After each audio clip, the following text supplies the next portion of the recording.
Good afternoon, everyone. This is Caitlin from TechServe Alliance, and welcome to today's webinar, Effectively Increase Margins and Fees. There will be a question and answer session after the presentation, so feel free to write in any questions you want answered in the question box on the right side of your screen. We are also recording today's presentation, which will be available to TechServe members on the TechServe Alliance website and will be sent out in follow-up emails. And with that, I'd like to introduce our speaker for today, Barb Bruno. Thanks so much, Caitlin, and welcome everybody. Happy Halloween. You can tell by our screens that we are recording this call on Halloween.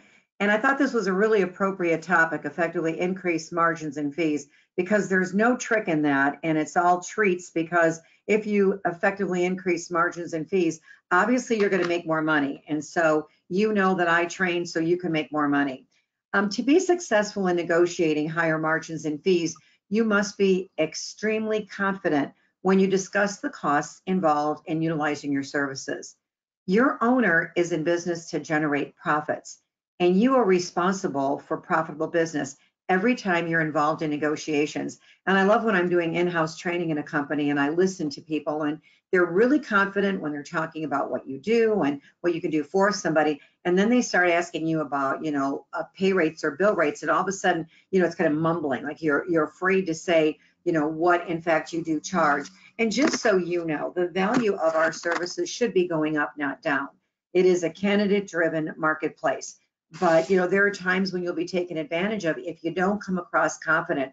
And so you really have to stop and think about, why are you worth the prices that you're charging? Because if you don't believe in it, believe me, you're not going to get the margins and the fees that you could negotiate. Clients can sense when you're uncomfortable and tentative, and some will take advantage of you, especially in these scenarios. If you're not comfortable with the pay rates you're quoting, and I often always wonder why we even talk about pay rates. Let's just talk about bill rates. And then when they say, what are you going to pay the contractor, unless it's a VMS or a certain situation, I will say, what is your bill rate? And I will get you the best person I can within your budget. You're willing to negotiate your bill rates too fast.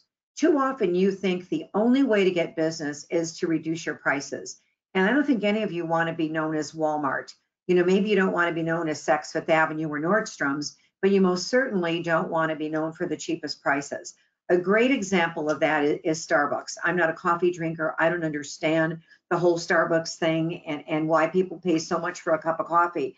But again, Starbucks is growing and growing and growing, and it's not because they have cheap prices, is it? And talk about, another company that is not cheap is Disney. It's the experience of it. What about the experience of working with you? What is that worth? What is the experience of having your great contractors working in my company, helping me achieve my goals? You've got to really believe in what you're selling in order to be a good negotiator. And often if you're desperate, say that, you're supposed to write so much business and you're just not getting it. Sometimes you write cheaper rates just because you're desperate to turn in some business. But the one thing I want you all to remember is every time you reduce a rate, you reduce the bill rate, okay, you're not only impacting the profits for your owner, you're impacting your paycheck, and every penny counts. I always say never end a bill rate or a pay rate on a 0 or a 5, up the 5 to 9 if you're talking about a bill rate, lower the 5 to a 1 if you're talking pay rate. When you quote really odd rates, people think that you really took the time to get them everything you could. So it comes across like you're really working on their behalf, when in essence, those few cents every hour add up over time. And just so you know, your owner's expenses has escalated the highest I've ever seen it in the last 3 to 5 years. I've been an owner in this business for over 25 years, and I've never seen it so expensive to conduct business as it is right now. It's like every time you look at a new law, they're not necessarily in our favor. And so, there's nothing wrong with your owner wanting to make a profit, and there's nothing wrong with you wanting to earn as much money as you can. How you handle negotiations will determine if you successfully land the clients and the level of profits that you will achieve for contracts and job orders written. Learning how to effectively negotiate really gives you a competitive edge with your relationships with your clients, because most people enter negotiations without a plan. Negotiation is something that I've studied over the years, because I think that we negotiate so much on both the recruiting side as well as the client development side of what you and I do. And so I've always studied negotiations, and it amazes me that when I'm studying the art of negotiation, most people enter a negotiation and have no plan whatsoever. So if you have any plan at all in mind, you have a great advantage. And, go in with a plan A of what you really want to negotiate, but have a plan B and have a plan C. You also have to know when you're going to walk away, when it's just not profitable business. And there are times when you need to walk away. So, if you take nothing else from this session, when you enter a negotiation discussion, you want to have plan A, plan B, at least, and you have to know when you walk away before you enter any negotiation. Now, the following strategies are going to help you realize the cost involved in providing top talent that provides a measurable return on investment for your clients. There are a tremendous amount of costs. I've had clients say, well, you make one phone call and you can find me somebody that I want. And I said, yes, but it's taken me 25 years of networking and establishing my network to know who to call and how to call in order for me to be able to do that. And trust me, it's never one phone call, because to them it appears like we just have this magic database full of talent. And that's why they feel that, that we might not be giving them a return on their investment. But of course you are. It's all the blood, sweat, and tears you put in building your network and knowing who to call and how to call to provide them with the best talent. So let's go to strategy number one. Strategy number one is you've got to share expectations up front with your clients to show what they can expect from you, because this can increase the perceived value of your services. Clients are very confused. I've been in front of, I think, 20 corporate audiences this year, and I've been doing this on purpose. I'm trying to speak to our end users. I'm trying to get in front of them. And often when they introduce me and tell the audience who I am, and then I own a staffing and a recruiting firm, often, I get really negative remarks at first. Or if I'm on a panel, often they'll go, what are you doing here? I'm like, because I want to show you how you can benefit by the services that my profession offers you. And it's interesting because they're all confused because everybody runs their business differently.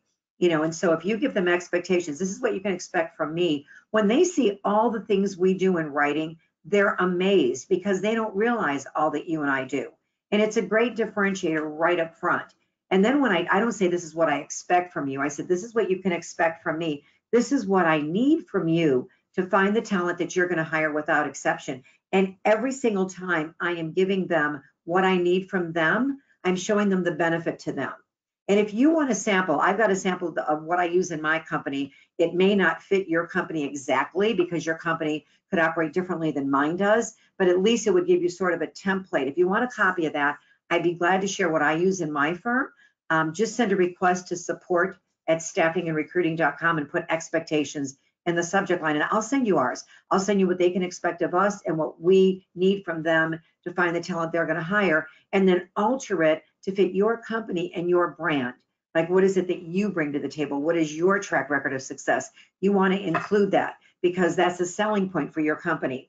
Strategy number two is quote your bill rate and conversion fees for contract to hire or direct fees with confidence. This is not a time to be reducing your fees. There is a tremendous shortage of top talent, which should be increasing the value of your services.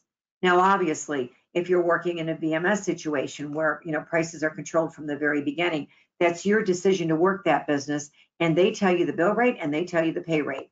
And so they're sort of setting your margins for you.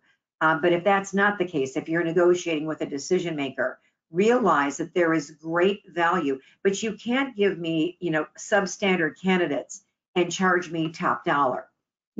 I just left a conference. I did a conference last week in California, and I was also recording some courses for LinkedIn Learning. And it was interesting because I was talking to the recruiters about quoting rates, and they said, well, clients aren't making a decision faster. They're going so slow. We're losing our contractors. We're losing our direct candidates. And I said, when is the last time you really sent in a rock star? How fast did the process go? And they said, well, it went faster than we expected. So if there's a lack, if there's a lack of timing, maybe you're charging, really top rates, but they don't feel like you're sending them really top people. If I'm going to pay a high margin or a full fee, and I'm going to pay you exactly what you're asking me for, I expect talent that I'm not going to find on my own. I don't want you to send me job board candidates. I don't want you to send me people that are necessarily unemployed. I want you to send me people that have the DNA of a peak performer, that have a nice track record, and that are people that I can't find on my own. Strategy number three is understand the benefit to you to generate increased margins, profits, and fees. When you understand the what's in it for you, Sometimes it's easier to get out of your comfort zone and master the art of negotiating. High margins and high fees result in you earning more money. And there's tremendous books out there that talk about negotiating and how to go into negotiations more successfully. One of the things that I listen to, I'm not a TV watcher at all, but I watch Shark Tank anytime I can catch that show. And I'll even watch the reruns when I'm traveling in hotels. Usually they'll just have back-to-back Shark Tank episodes, and they really show you how to negotiate. And when people come in to give a proposal to the billionaires and millionaires that are sitting on that Shark Tank panel, they will tell the people why they're not investing in them, because they didn't show them the return on their investment, or they didn't know their numbers, or their brand wasn't strong enough. They didn't have a track record of success. If you want to get better at negotiating, watch Shark Tank, because that's a weekly lesson in how to negotiate pretty strategically. You can learn a lot from those people. But again, you've got to understand the what's in it for you if you're going to get out of your comfort zone. If you think your company is charging too much, you're never going to succeed at negotiating high rates. And you work really hard, okay? We have people on both sides. Our job's not easy. Why would you work for less than you're worth? Why would you do that? Why would you give a candidate away at a lower pay rate or a lower bill rate than you could get with another client? You've got to feel very comfortable about what you're charging. Strategy number 4, I'm just laughing at these slides. They're so funny. Negotiate a conversion fee for all contractors who convert to direct hire. This has to be negotiated up front. Average conversion fees that I'm seeing are flat 20%. However, you may decide to have a declining scale based on the duration of the contract, but there should always be a fee when your contractor converts to a direct hire. And the reason is you just lost your inventory. You just lost your revenue generator. When a contractor is out there, for every hour they're working, you're making money. When they're hired direct, you've lost that revenue generator. And that's why there always should be conversion fees that are negotiated up front. Strategy number 5 is don't wait for business to be called in. You got to go out and get the business from clients who are willing to pay the margins, profits, and fees you deserve. And yes, there are more VMS clients in a lot of these super big companies, but what about the medium-sized companies? Often it's that middle market where you can get the highest margins and the highest fees. You got to go where you're going to get the money that you deserve. If I went to a hotel and I wanted to rent the penthouse suite and I wanted to have a party with top shelf, alcohol, and I wanted the best of the best, they're not going to give me that room at a discounted rate from Travelocity that I negotiated for $150. They're not going to do it because they know the worth of that room. Every one of your candidates has worth. And why would you earn less than you should on every candidate that you're going, that you're representing? So you got to go out there and find the business. Don't get comfortable with your current client base. I'm not saying you want to take very good care of your clients, but you've always got to be going out there prospecting to see if there's better clients out there. Because I'm telling you, everybody needs your services. Whether you're doing IT, you're doing engineering, you're doing accounting, everybody needs your services right now. People are screaming for talent. And the other problem they're having is retention. And when you have candidates that are ghosting, or you have candidates that end after their first 2 days of employment, you got to look at what you missed, because there's things that you missed. You have a new generation that you're dealing with out there, and a lot of that new generation are now your hiring authorities, and you've got to study how to interact with them because they work a little differently than generations before them. And these are all things that you have to learn in order to be effective. Strategy number 6 is focus 40% of your marketing efforts toward referred prospects. Referred business usually results in higher margins, profits, and fees, as well as quicker decisions. There is an inferred level of trust and rapport because they were referred to you by someone they trust. And so 40% of your new clients should come from your current clients. They all know people that can work with you. They all know people who need your services. The only reason they're not referring you is because they're worried that it's going to be their competition, and maybe you're not filling 100% of their contracts or orders. So you've got to let them know you're an established client. You will always have first right of refusal of my top talent. The people you refer to me are not going to be your competition for talent. And you've got to watch, when they refer somebody that you keep your word on that.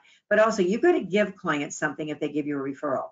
We didn't do that for years. And then of course with Sarbanes-Oxley and all the new laws, our clients can't take gifts, but we donate in their name to their favorite charity every time they give us a referral of a new client. We donate in their name to their favorite charity. We have a plaque printed up. The charity gives them the plaque. The check comes from your client to the charity. It's a photo op, and all of a sudden it benefits everybody because you can write it off, as a deduction. Come up with something that you can do for clients, because your clients are no different than anybody else. They're going to do things where they see what's in it for them. And so if you want them to refer other people, if they know, they can donate to their church or synagogue, or they can buy uniforms for their kids' softball league or football team or gymnastic team. It's amazing what people will do to get a donation. Strategy number 7 is work on your ability to negotiate by practicing and learning all you can about the art of negotiating. Read books, take courses. You've got to be very comfortable negotiating. There's almost 18 times before we close a deal between a candidate and a client where we're negotiating. It's not just negotiating your margins and fees up front. It's negotiating interviewing times. It's negotiating when they're trying to screen out your candidates. It's negotiating with your candidates on timing and what amount they're going to accept. There's a tremendous amount of negotiating. And so don't only depend on, the works, the training and that your owner provides for you. Treat yourself today. It's Halloween. Treat yourself to a book on negotiating and really get strong in this area, because it'll make you better regardless of what you do. Whether you're an account executive, a recruiter, I don't care what your job is, you're negotiating. Strategy number 8 is set a minimum duration of the contracts you write, okay? Because you don't want to, if somebody wants to hire somebody for 3 months and your minimum duration is a year, you don't want to write any contracts under a year, then you should charge more. You should have a higher markup for a short duration, because number one, it's usually harder to find a contractor that wants to accept something for a short period of time, and you're not going to make near as much profit. And so if somebody, you've got to know what the duration is of the talent that you're representing. How long do they want to work? And if you get a contract for less, you'll accept it, but you mark it up, so you're making much more money on those short contracts. And lastly, strategy number 9, identify, research, and understand the hot buttons of the clients in your niche, because that's going to assist you in negotiating. You've got to know the pain points of your clients. You've got to know what they worry about. What's keeping them up at night? What are they worried about? What are their greatest challenges? And you've got to talk about your track record. If your candidates complete their contracts, they're not leaving after 2 or 3 months. They're not going to lunch and not showing up. That shows you really are doing a great job of interviewing and matching. You've got to share those track records with potential clients and let them know that they're not going to have to replace the contractors that you place, because, the contractors you place stay at their assignments. There's also 3 points to keep in mind when you're negotiating. Don't believe everything you see and hear. You've got to learn to probe and to test to see what are deal breakers, because often there are deal breakers, and people will make much higher demands than they plan to accept. They just want to see how high they can get you to go. It's a known fact that you can't negotiate up. I want you always to remember that. You can never negotiate up. You can always negotiate down. So I'd rather start higher than what I want, and then if I negotiate, then maybe I'm getting my plan B is already in place. So remember, you can never negotiate up, but you can always negotiate down. So it's not bad to start higher. And again, often people will ask for more than they think they're going to get. And it's interesting. Every so often I'll have a client send me their contract, and I don't like to sign the contracts of other companies because they're never in my best interest. I like when they sign my agreement. But when I have signed their agreements, I cross out probably 10, 15 things every time I sign one of their contracts, because there's things in the contract, they're deal breakers we can't live with. And I don't think I've ever had somebody come back and say, well, you can't have that. And I always ask for more than I want. I always cross off things that I'm willing to negotiate on, but I cross off more because if they come back, I know what things I'm willing to give them back, and very rarely do they even come back. So, you don't believe everything you see and hear. Ask follow-up questions, clarify your understanding, quantify when you're talking to people on a scale of 1 to 10, because now you really know what they're saying. You want to get something in return for your negotiation. You may decide to lower your bill rate if you fill a certain number of contracts within calendar quarter. And you never want to lower your rates for multiple openings. Like if somebody says, I've got a big book of business I want you to fill, they might have 50 openings, but that's not saying they're going to hire 50 people from you. They may have 50 openings and you end up placing 3 people at very low rates. So if you want to lower a bill rate or lower your margin, lower it from multiple fills, not multiple openings or volume business, because there might be a reason why there's volume business. And if you're a vendor and they're calling 15 other, IT contract staffing firms, your chance of filling that many are probably slim and none. So don't negotiate for volume business, volume hires. You want to sell and negotiate simultaneously. I think selling and negotiating are like two sides of the same coin. Sometimes one faces up and sometimes the other faces up. You're learning valuable information through your negotiation process that'll help you achieve your sales and profit goals. Remember, your owner is in business to make a profit. You're in this profession not because you like rejection. You're in this business because you want to earn the lifestyle that you deserve to live. And so throughout the negotiation process, never lose control of your emotions. While giving and take, think of it almost like a chess game, and you pick and choose from the information that I've given you, what you're willing to negotiate on. But it is a chess game, and you never want to let them know what your next move is. Okay. Now let's talk about negotiating effectively and how do you get stronger at it. I'm going to give you, I think, 10 tips on how to negotiate effectively. And if you implement any of these, I'm telling you, you'll improve your ability to negotiate. Number one, if at all possible, do it in person. If you have the option of over the phone or in person, do it in person, because you've got the advantage of watching the nonverbal clues and insights when you're in front of somebody. Tip number two, you want to be the caller. I'm just laughing at these screens. They're so funny. If you're going to negotiate by phone, you want to be the caller. If they call you, you might not be fully focused or prepared. You might have other things on your mind. And when you're negotiating, nothing else can be on your mind. Don't have your phone there. Don't have your, emails popping up on your monitor. Focus on the negotiating and just focus on what they're saying and how you're listening and the responses that you're getting and giving, quantifying answers. So you want to be the caller because now you're setting the time frame, which is usually a stronger position for you to be in. Number three, you want to look and feel good. This may sound superficial, but people reward quality. When you look and feel good, you put your best effort forward and people will react to your confidence level. Step forward and confidently ask for what you want, showing other people how it benefits them as well. There's something about when you feel you look good, when you feel you're dressed well, whenever I'm at home, and sometimes I make calls overseas, and so I'm talking to people sometimes at midnight or at 2 o'clock in the morning if they're in a different country, and so I'm at home. I'm always dressed because I never know if they're going to turn the webcam on. I never know what they're going to do, and I just find that if I'm not dressed, if I'm sitting there in a pair of sweats and gym shoes, I just am not the same. And I think there's something to be said, especially when you're in negotiating things, that you look and feel good about yourself, because then your self-confidence, your self-esteem is high and you'll negotiate stronger. You want to go in as confident as you can. You've got to remember everything is negotiable. Everything is negotiable.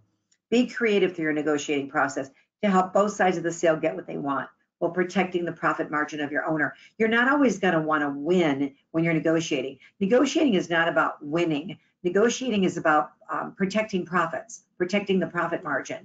But if you always feel that you win in every negotiation and your clients feel that they've lost, that's not going to have you embraced by them as a trusted advisor or a consultant or eventual friend.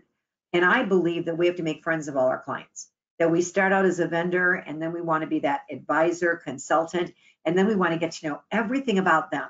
Because when you've got a good friendship going with your client, you'll get more business, they'll see more of your candidates, you'll make more money, and it's harder for them to walk away when a friendship is formed, when you're their sounding board, when they know they can trust you. So remember, everything is negotiable, but don't always go in with the idea of, I got to win. It's no, I'm protecting the profit margin, but I'm going to give and take. And you've got to realize there's a lot of things that are negotiated. Don't be intimidated by printed documents. And I think I talked about this a little prematurely. We've had, clients present their agreements. And again, I have never, ever signed an agreement without crossing off a ton of things. And one of my best clients sent us a ridiculous contract. This was probably 5 years ago. And it was like this 7-page contract. And I was reading it and they wanted a year guarantee. They wanted refunds versus replacement. They wanted all kinds of things. And this was one of our best clients. And I remember going through this with my attorney. And when I went out to my team, because they represent a lot of our business, like probably 7%, 8% of our total business.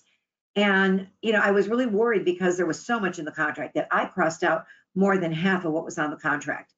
And I told my team, I said, these are deal breakers. We're not giving refunds. We're not going, after 3 months, the candidate cannot be theirs after 3 months. That's unreasonable. A lot of these things are not fair. And so I returned the contract. We didn't hear anything for 3 weeks. And even I was getting a little uncomfortable. Like I thought they'd come back and try to negotiate with me on some of the things I crossed off, because of course I crossed off more than I wanted to, thinking I could give back some of the things. We heard from them almost a month later. We still work with them. And what they said was, you're the only person that really read the contract and tore it to shreds, Barb. Like, we laughed that you crossed out over half of what we did.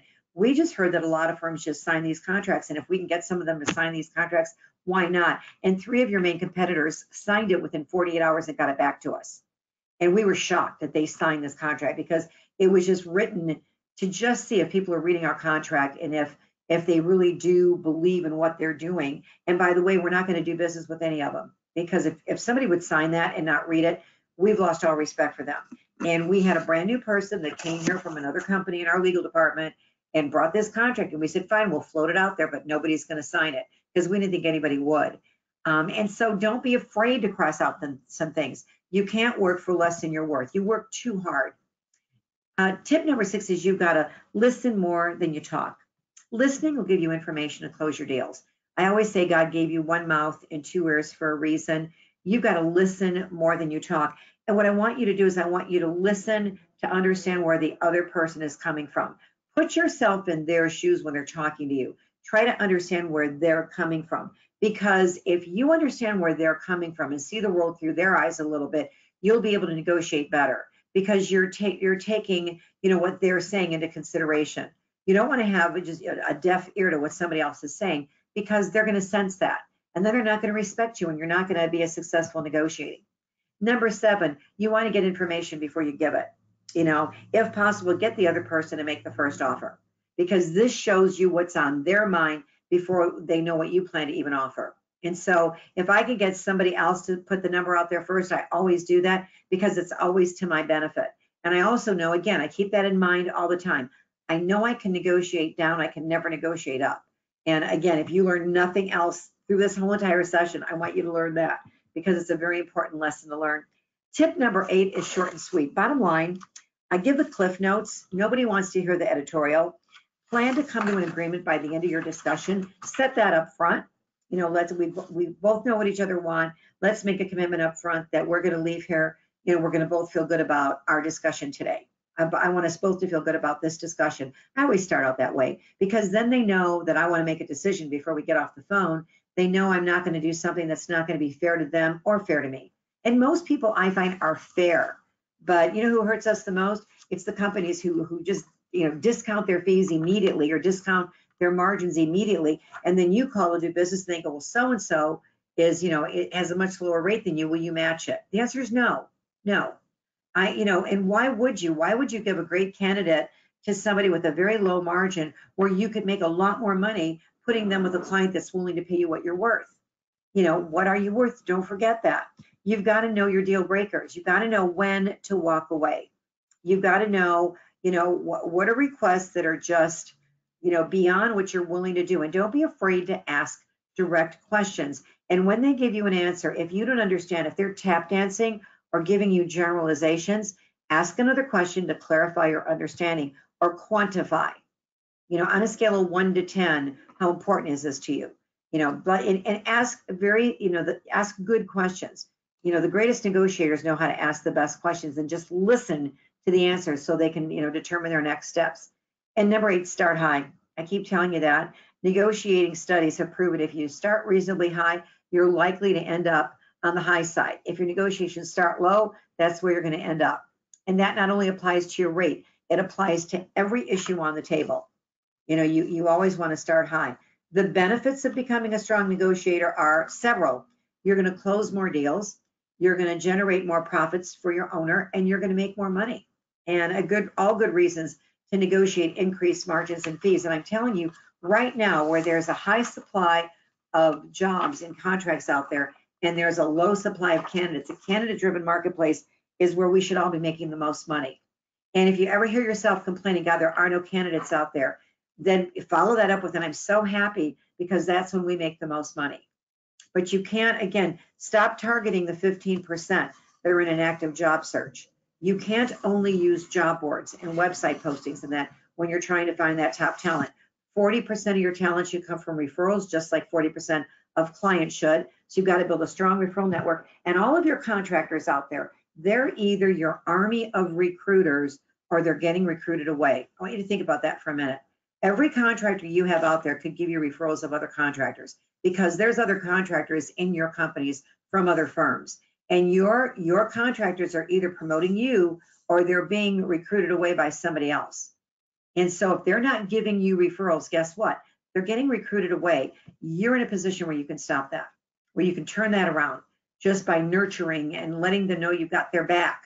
You can't, put them out there and forget them, and if you want to negotiate, they've got to feel that you negotiated a fair rate for them so that when they're done, you can redeploy them. Look at your redeployment rate.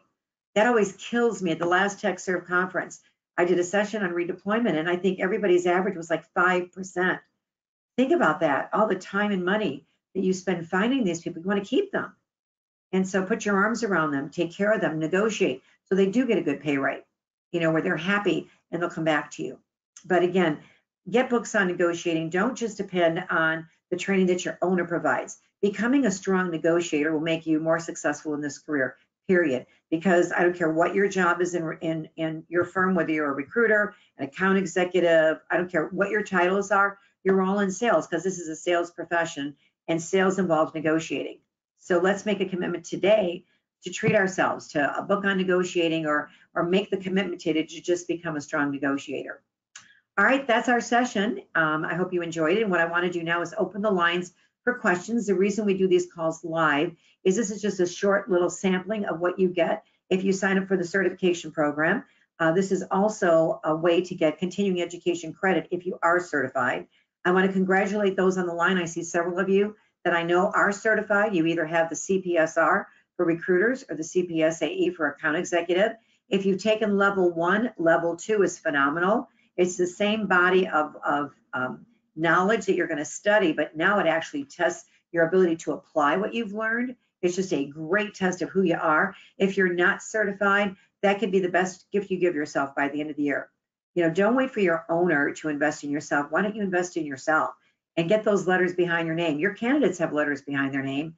Your clients have letters behind their names. You should have those letters behind your names as well, because the certification program is a phenomenal body of language, just a phenomenal body of language. Now, the conference is next week in Huntington Beach. For those of you that are attending, I'm more than happy to sit down with any of you and talk to you or answer questions. These are just some of the things that are being covered by the conference. TechServe is always my favorite conference, and I speak at probably 25 to 30 conferences a year, and I'm not exaggerating when I say I think this is the best event. TechServe puts their arms around you. They take care of their members. If you think you can't afford the conference, you're the person that can't afford not to go. And they will still take you at the door, but if you're interested, I would probably call them right now and make a reservation and get there, because they've got a phenomenal program planned. And Huntington Beach is just a gorgeous area to travel to, and they will take people at the door, but it'll be more expensive. But is it worth the investment? The answer is, of course it is. Of course it is. And any of you that are there, I look forward to interacting with you. If any of you want to get your certification, wouldn't it be great if you made the commitment today and you got certified before the end of this year? So next year when you go out there, another differentiator you have are the initials behind your name. I have the CPSR and CPSAE behind my name because I'm very proud of them. And people ask me all the time, what are those? When I'm speaking, because I have my business card, I have them on everything, and then I have to explain what it is. But someday, soon, hopefully, clients are going to start asking for that certification. Every course I do for LinkedIn Learning, I say that you should work with a recruiter that's certified, because I believe in it. And so this is a gift you can give to yourself. It's a great body of knowledge, and it just makes you better at your job. Plus, it shows your adherence to getting the best designation, the highest designation you can earn. Plus, you can tell your clients you know the laws, you can protect them. It's just a great decision. If you want more information, all you have to do is email these addresses, or you can reach out and call anyone at TechServe, and they'll be glad to lead you to exactly what you need to do to sign up. It's all online. You don't have to go anywhere. So you can do this from the comfort of your home, the comfort of your office. All right, I want to open the lines now for questions. Let's see if there's any questions. And you can ask me questions one of two ways. You can go to the column on the right, and if you put the telephone number, PIN number, and access code in, you can click that little hand by the attendee list, and I can open your lines, and you and I can talk, or you can type in questions on the bottom. So let me go on the bottom. Let's see. Okay, I have one question from Frank. I've seen you at other conferences and know that you're very active in other associations. Why do you rate TechServe Alliance conference first? Many reasons, okay? And I think it's the networking that goes on at the TechServe conference. They look at all the issues that are important to you and they protect you. TechServe offers services and things that most members don't even know what TechServe offers. It's good to go there. Also, the exhibit hall, there's probably a ton of things you could be using that could save you money and increase profits. And all of those people are in the exhibit hall of TechServe. And just the knowledge, there's many panels, and most of the training at TechServe is not a speaker up there speaking at you. They're workshops. They're looking for, you know, your input. I'm doing a workshop for people that manage recruiters this time, and it's very interactive. I mean, we're going to share ideas throughout the entire workshop. You know, there's a lot of, you know, question now. How do you find candidates? Think of all the business you're not filling. Think of all the business you wrote this year, and then think of all the business you didn't fill. Would it be worth the investment going to conference to learn how to fill that business? Because there's many programs at TechServe now giving you more unique ways to increase the number of candidates you're attracting so you can fill more business. So do you get a return on your investment by attending the TechServe conference? Absolutely, positively, yes. I think it's the best investment you can make in yourself, even at this late date, And there's very inexpensive flights to California right now. And is it worth the investment? The answer is yes. If you can't go to conference, please consider certification, because all the training that I'm giving you, I wrote the training manual for certification other than the law. And so when I'm training you on during these weekly training calls, it's just a small sampling of what's in the certification program. So please consider that as well.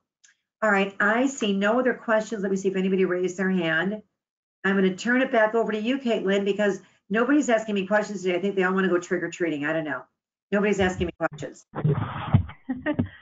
Well, that's quite all right, Barb. We will give it a little bit more time just to see if anyone else has any more questions about the content that Barb presented, or any general questions that you want answered about recruiting and, you know, Barb's expertise. So I guess while we're waiting, I can certainly talk about our next upcoming webinar. That would be our rescheduled a webinar presented by Aviante that's building a strong candidate experience from marketing to application. That will be on November 14th. The gap is because most of us, including Barb and myself, as she said, will be at the TechServe Alliance conference. Beyond that, I believe that mostly covers all of our content. If you'd like to reach out, we can be reached at the email address above. And as a reminder, this webinar was recorded, so every every registrant will receive both the slide deck and the recording in the post follow-up emails from the webinar. Right, Caitlin, we have a question from Caitlin, and it's not you. Do you have to be a member to take the exam? The answer is no. You do not have to be a TechServe member to take the exam. And again, anybody that is involved in IT or engineering, you know, a placement, you know, this is the highest designation you can earn, and it's being recognized, you know, by both clients and candidates. And why would you not want the certification letters behind your name? So no, it's not only members. If you have any questions, whether you're a member or not, please reach out to those email that you see on the screen, or you can call TechServe. But if you send something to certification at techservealliance.org, they'll get you all the information. But we welcome members, we welcome non-members, anybody who wants to enhance their base of knowledge and earn the highest professional designation they can earn. So we'd love to have you sit for the exam, Caitlin. That's the only question I've got. Yeah, let me really quick. So there is a discount for member companies, but we can certainly talk you through potentially, even if you are a non-member, taking the exam. So yeah, I encourage further questions, but if there are no further questions at this time, I would like to wish everyone a happy Halloween and a wonderful afternoon. Thanks, Caitlin. Thanks, everybody. Have a great holiday.